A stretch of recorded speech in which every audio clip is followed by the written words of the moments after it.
மிகு பேரவைத் தலைவர் அவர்களே, திருச்செங்கோடு சட்டமன்ற தொகுதியில் திருச்செங்கோடு பள்ளிப்பாளையம் சாலையில் இருக்கிற தோக்கவாடியிலிருந்து திருச்செங்கோடு சங்ககிரி சாலையில் இருக்கிற பால்மடை வரை புறவழிச்சாலை தேவை என்று பல முறை கேட்டிருக்கின்றோம். மாண்புமிகு அமைச்சர் அவர்கள் திருச்செங்கோடு நிகழ்ச்சிக்கு வந்தபோது கூட அது தேவையான ஒன்று, அமைப்பதற்கான அந்த உறுதியை சொல்லி இருக்கிறார்கள். இந்த நிதிநிலை அறிக்கையில் இந்த ஆண்டு அந்த பணிகளை துவக்குவதற்கு அமைச்சர் முன்வருவாரா என்பதை தங்கள் வாயிலாக கேட்டு அமர்கிறேன். மாண்புமிகு அமைச்சர் அவர்கள். மாண்புமிகு அமைச்சர், கேள்வி என்ன சொல்லுங்க கரெக்டா?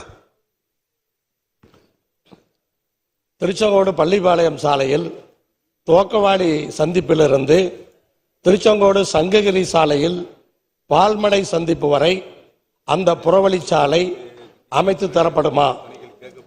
திருச்செங்கோடு வந்தப்ப உங்களோட சொல்லியிருக்கோம்.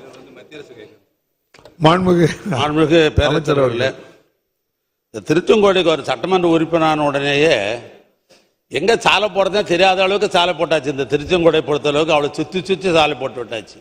இப்பொழுது கூட ஒரு புறவழிச்சாலை சென்றாண்டு கேட்டால் அதுவும் நடைபெற்று கொண்டிருக்கிறது.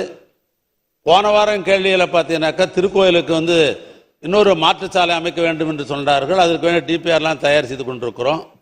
இப்பொழுது கேட்கிற கேள்வியை மையமாக வைத்து அதற்கு வேண்டிய டிபிஆர் இந்த ஆண்டே தயாரிக்கப்படும். மாண்புமிகு உறுப்பினர் எம்.எஸ்.எம். ஆனந்தன்.